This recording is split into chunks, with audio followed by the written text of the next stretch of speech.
So guys screen ಮೇಲೆ ನೋಡ್ತಾ ಇದ್ರಲ್ಲ, ಸೊ ಈ ರೀತಿಯಾದ ಒಂದು ಪ್ರೊಫೈಲ್ ಪಿಕ್ಚರ್ ಇವಾಗ ಇನ್ಸ್ಟಾಗ್ರಾಮಲ್ಲಿ ತುಂಬ ಟ್ರೆಂಡಿಂಗಲ್ಲಿ. ಸೊ ನಾವು ಯಾವ ರೀತಿಯಾಗಿ ಕ್ರಿಯೇಟ್ ಮಾಡ್ಕೋಬೋದು ಅನ್ನೋದನ್ನು ಈ ಒಂದು ವಿಡಿಯೋದಲ್ಲಿ ನಾನು ನಿಮಗೆ ಸಂಪೂರ್ಣವಾಗಿ ಹೇಳ್ಕೊಡ್ತೀನಿ. ಸೊ ಚಾನಲ್ ಸಬ್ಸ್ಕ್ರೈಬ್ ಮಾಡ್ಕೊಂಡಿಲ್ಲ ಅಂದರೆ ಸಬ್ಸ್ಕ್ರೈಬ್ ಮಾಡ್ಕೊಳ್ಳಿ, ಹಾಗೆ ಪಕ್ಕದಲ್ಲಿರೋ ಬೆಲ್ ಐಕಾನ್ ಆಲ್ ಅಂತ ಇಟ್ಕೊಳ್ಳಿ. ಸೊ ಬನ್ನಿ ಯಾವ ರೀತಿಯಾಗಿ ಕ್ರಿಯೇಟ್ ಮಾಡೋದು ಅಂತ ಈ ಒಂದು ವಿಡಿಯೋದಲ್ಲಿ ಹೇಳ್ತೀನಿ.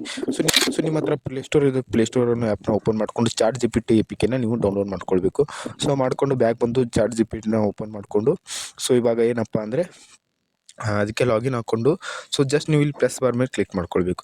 ಸೊ ಮಾಡಿದ್ರಪ್ಪ ಅಂದರೆ ಫೋಟೋಸ್ ಮೇಲೆ ಕ್ಲಿಕ್ ಮಾಡಿಕೊಂಡು, ಸೊ ಯಾವೊಂದು ಫೋಟೋಗೆ ನೀವು ಕ್ರಿಯೇಟ್ ಮಾಡ್ಕೋಬೇಕಂತ ಅಂದ್ಕೊಂಡಿರ್ತೀರಲ್ಲ, ಸೊ ಆ ಒಂದು ಫೋಟೋನ ನೀವು ಸೆಲೆಕ್ಟ್ ಮಾಡ್ಕೊಳ್ಬೇಕು. ಜಸ್ಟ್ ನಾನು ಈ ಒಂದು ಫೋಟೋನ ಸೆಲೆಕ್ಟ್ ಮಾಡ್ಕೊಳ್ತೀನಿ.